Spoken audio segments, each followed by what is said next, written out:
Hello and welcome. Another edition of Coach's Corner, brought to you by the Baseball Blue Book. Going to encourage you to download the Blue Book, all new and improved app. Get it in the App Store, Google, Apple, and find out a little bit about St. Peter's University Metro Atlantic Athletic Conference. We're going to talk to its new, formerly interim head coach, now head coach at St. Peter's, AJ Gonzalez. AJ, thank you for taking the time to join me today. Thank you very much for having me. I really appreciate it.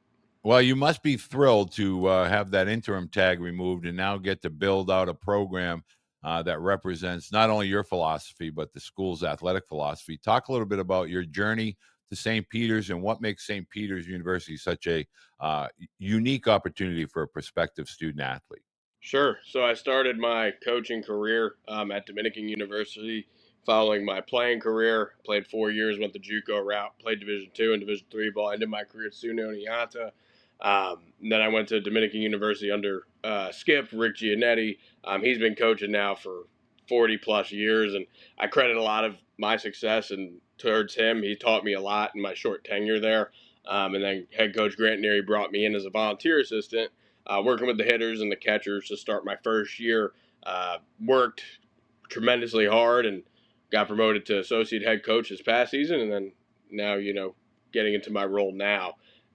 The thing that I think makes St. Peter's University really different from most schools, one, we're an inner city school in the MAAC, right? So we're Right. based out of Jersey City, New Jersey. So it's going to have a different feel than other places. Like, for example, Niagara University is in Niagara, but Jersey City is a little bit different, right? And our program hasn't had a ton of success in regards to records and whatnot. And that's the biggest thing that I kind of want to take away from this experience, and what I'm trying to teach our guys is I don't really care about the past. We shouldn't care about the past. It's about building towards the future, building as a family together, and really trying to succeed at every level. And I think off the field success as well plays a major role to on field success. So it's creating a culture of dynamic individuals that have a chip on their shoulder. And I think that's what makes St. Peter's different, is that we need players here that have a chip on their shoulder that may or may not have had quote unquote success at their previous school, or maybe doubted to some degree, right? And coming in and wanting to play at the Division I level and getting an opportunity here to change a program, to change the culture and the trajectory of the program going forward. I want to talk a little bit about, with regard to the post-settlement world of college athletics, particularly baseball. We talk about portal with regard to recruiting, but really your hope is to build the foundation, the new foundation of the St. Peter's program with the high school athletes. And so talk a little bit about, how do you recruit, where do you recruit, and what role will they play with regard to your staff and building the St. Peter's program moving forward? Sure. So for me, in our program going forward, and for any listeners, the portal is a very scary term for a lot of high schoolers because they may not understand what it is.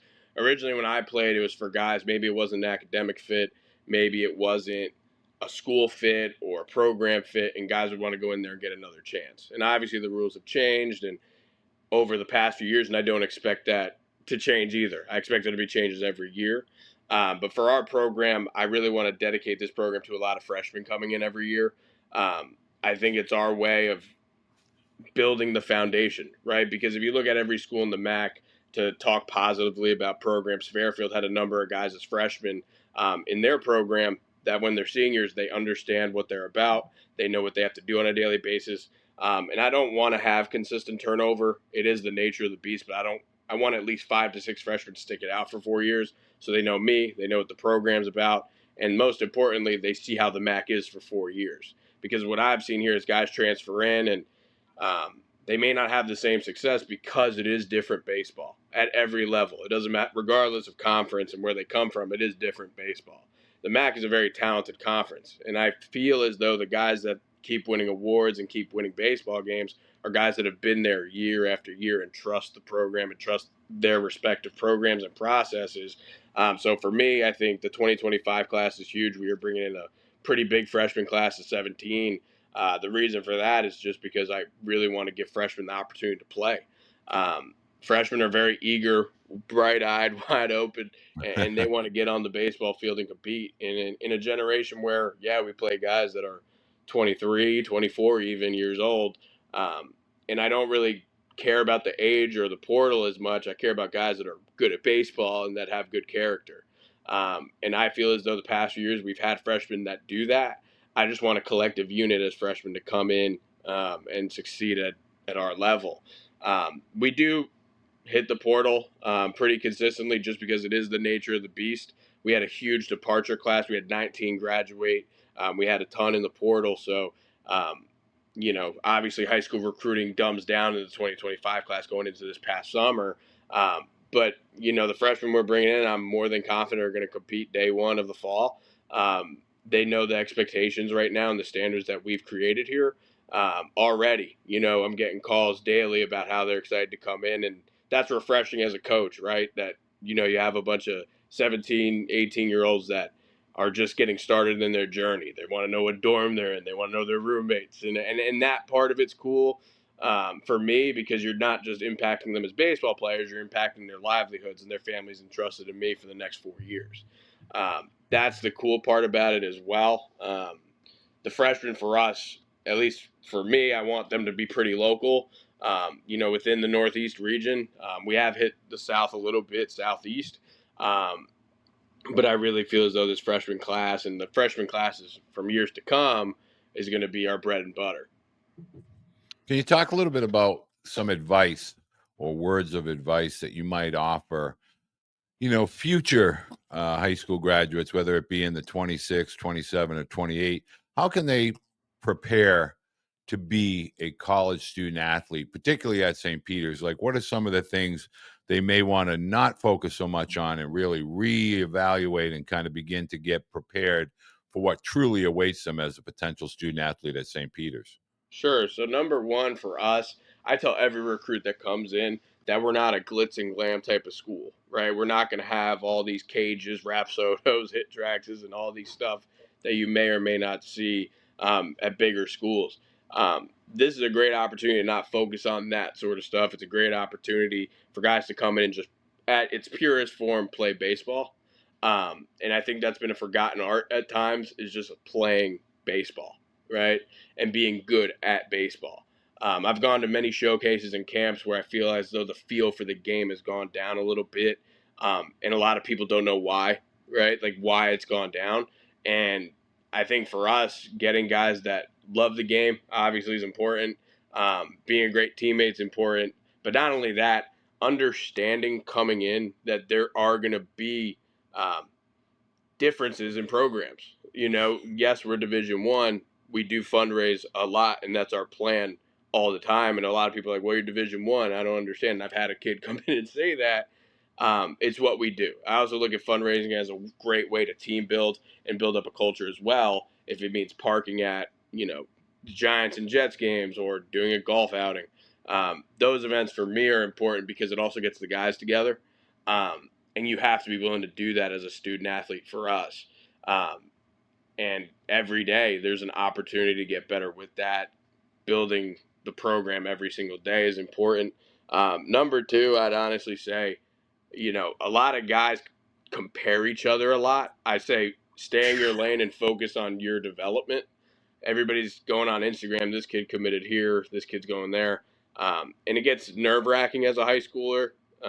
Stay in your lane and focus on your own development, I think is important. Um, you can compare, freshmen that go to college, but don't compare yourself to your friends and your teammates. Everybody's journey is different. Like certain coaches may look for certain things, that are different from me. That's just kind of how it is. Being good at baseball is another thing, right? Not just being good at one thing, but being good at multitude of things, right? If you struggle with the glove, maybe not hit every single day. Maybe take extra ground balls. Maybe look at film more, right? You can look at a big league game, and I think, again, this is forgotten about because you got TikTok, you have Instagram Reels, and you're just looking at the highlights. You can actually learn a lot from just, watching baseball games like on MLB Network and whole 9 innings, seeing what they do. I'm not afraid to talk about, guys looking at pros because they're professional for a reason. Sure, they're God gifted, but there's little fundamental things that are being forgotten about. Even a prep step, as simple as it is for infielders. Because a lot of people are looking at velos, and a lot of kids are throwing a lot harder, and kids are hitting the ball a lot harder as well. Um, but the feel for the game has gone down a little bit. Feel meaning, if any high schoolers are listening, feel meaning what to do with the baseball in a certain situation with a guy on second base if I'm in the outfield. Is it a good runner on second? Is it a bad runner? Do I have a shot at the plate? Should I hit the cut in this situation? Those things going into college, to me, influence if a guy comes in and plays or a guy comes in and there's a red shirt there, right? And we try to recruit that way, knowing that our first fall, especially this fall, a lot of Division 1 coaches won't say it. I will. We need to develop. We do need to develop.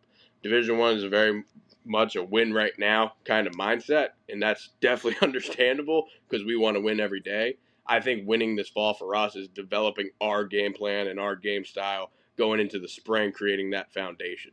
And then number three, in all honesty, when you go to camps and stuff like that, buyer beware in a sense. Invest your money into the right things as parents, especially if parents are listening.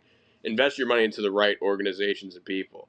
I've seen showcases where coaches on their own teams, I know they're spending 4 or 5 grand, and the coaches aren't even coaching the bases.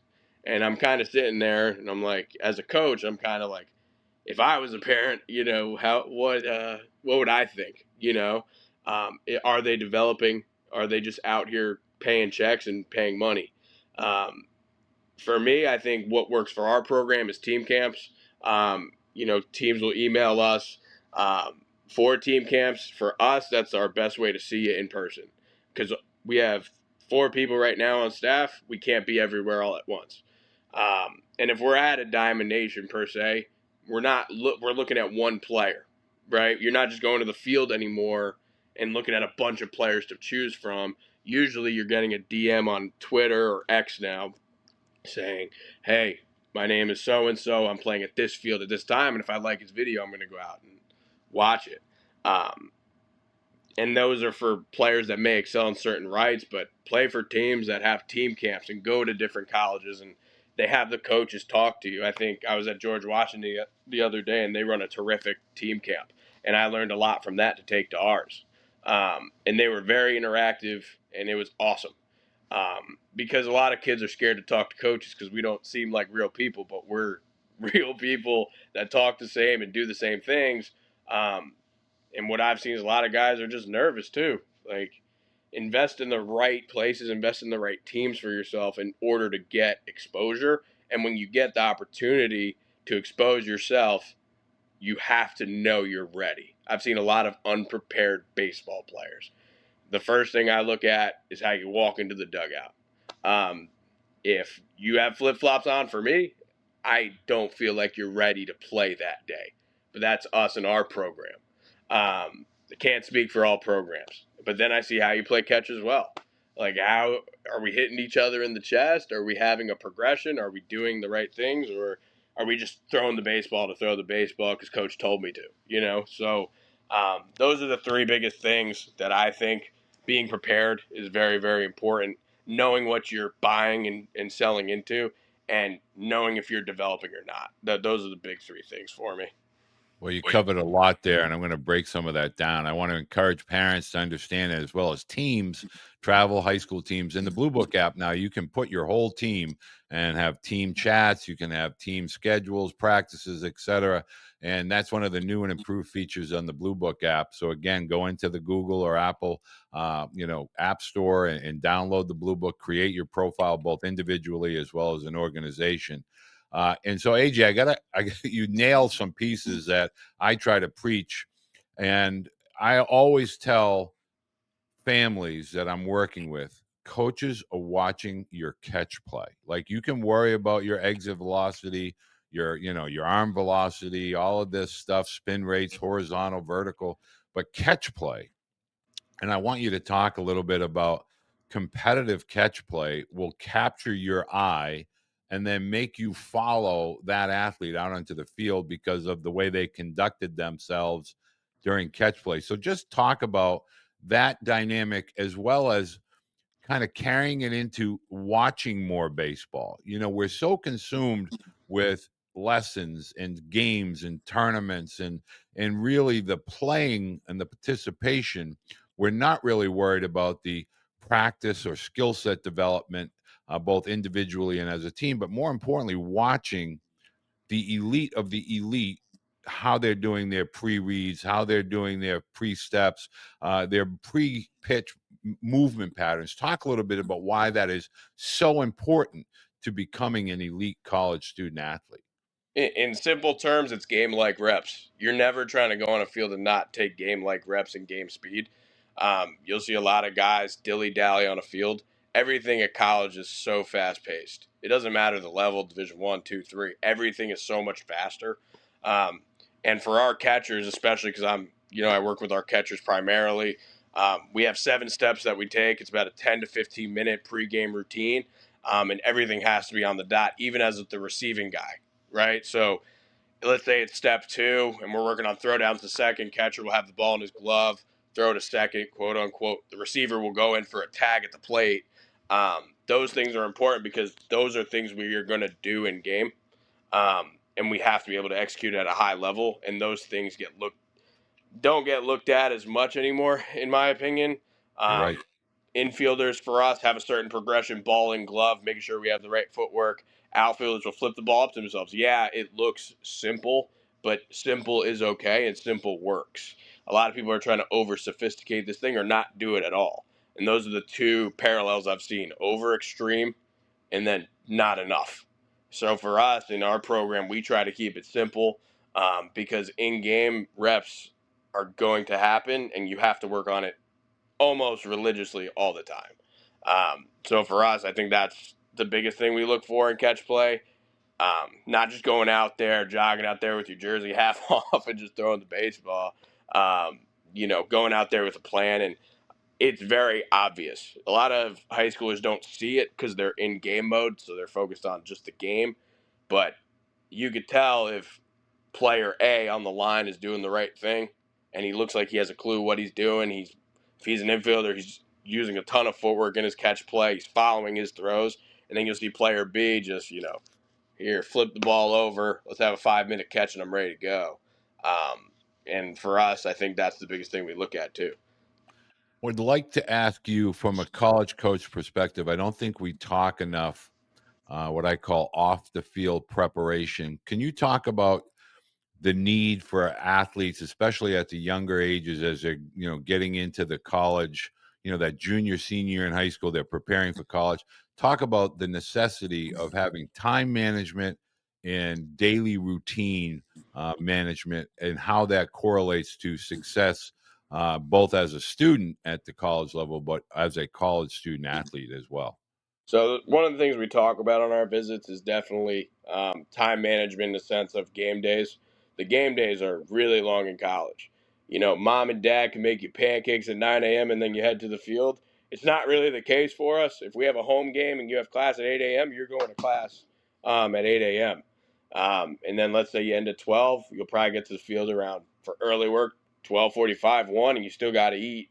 And then, let's say the game's at 4. There's BP, you have to watch the other team's BP, so you have to prepare for that. You have your IO, and there's so many things that get mixed in. You have your trainer there that might help you out. By the time you're done, you got to clean up the field. It's 8 o'clock, 8:30, and you still have to do homework the next day. And then, not to just mention, we're playing St. Mary's our first weekend in California. That takes a lot of travel, right? So for our guys, study hall has been implemented every week, 6 hours a week. And for high school guys in particular, I would say creating a routine for yourself is really important. And even if it doesn't seem cool, quote unquote, cool to do, Right. um, there are going to be days where we wake up at 5 a.m. to go lift. There are going to be days where we have practice super early in the morning because that's what our program is. Um, it's okay to work hard, and it's okay to do the extra thing. So to develop a routine is important. If it means you wake up early and go for a jog in the morning at 6 a.m. before school, like those things are going to help elevate your game without you even thinking about it, because it just becomes a routine. Because if you carry that every day, not even every day, 4 days, 5 days a week, by the time you're a freshman in college, it's going to become so natural. Like, I've done this before. I'm going to continue to do this. Um, and I'm used to this workload. Our team GPA this past spring was a 3.38. That was the highest team GPA we've accomplished in the spring in the past 5 years. And I wouldn't say our guys are brainiacs or anything like that, but the time management that they've held themselves to a standard has been really impressive, and I'm proud of our guys for that, because the days are long. Um, and they create that time. So when we're in the hotel, they're doing homework too.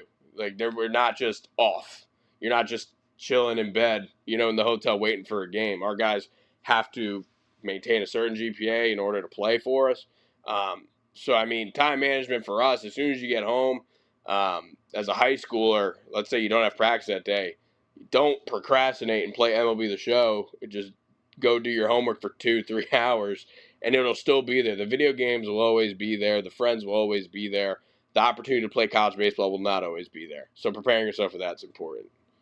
So finally, I want to wrap up, but how do you prefer as a staff to be contacted? Is it the social media pathway and the direct messages, somebody sliding in there, or are you more of an email with the introduction? What is your preferred process of contact from a prospective student athlete at St. Peter's? So for us, X Twitter has been the most successful because it's right on our phone.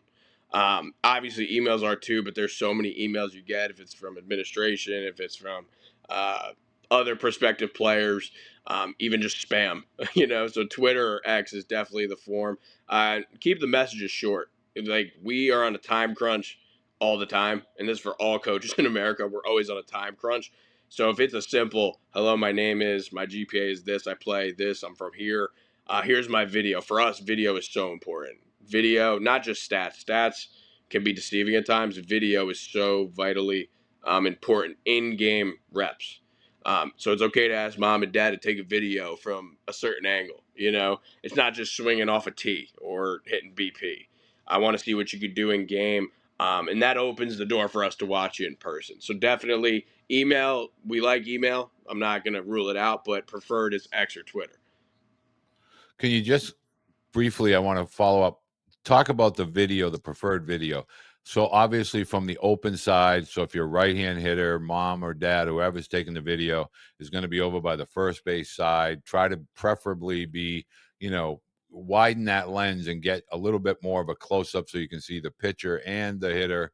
Can you talk a little bit about the angles that you prefer to get with regard to video that student athletes send in?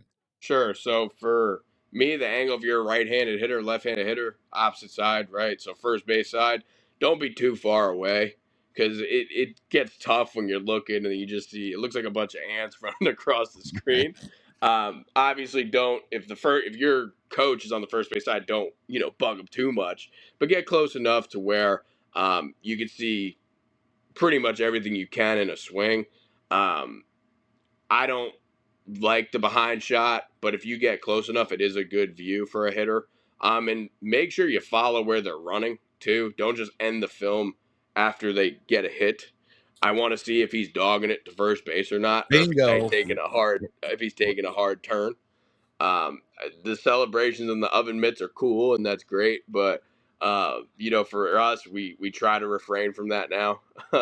It happens, I get it, but hard turns are so forgotten about even at the big league level because you can take the extra base. And if you're in a video and you do that, I want to see that because that's what wins baseball games.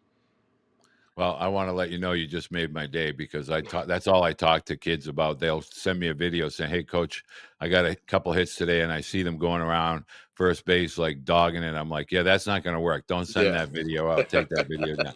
Well, parents, I want to let you know, AJ obviously a new head coach, permanent head coach at St. Peter's. The MAAC is a really great athletic conference, top to bottom. Between Fairfield, Iona, Manhattan, Niagara. I mean, you're talking about really competitive, high level academics, high level athletics. And especially if you're from the mid Atlantic, really now in today's world, I'm sure AJ, anywhere in the country, you're open to hearing from them. So I encourage parents, reach out to Coach Gonzalez. Make sure you send him the videos that he's looking for as well as the transcript. AJ, best of luck. And if we can ever do anything for you here at the Blue Book, please reach out and let us know. And we're happy to help you in any capacity we can. Thank you. I really appreciate your time and thank you.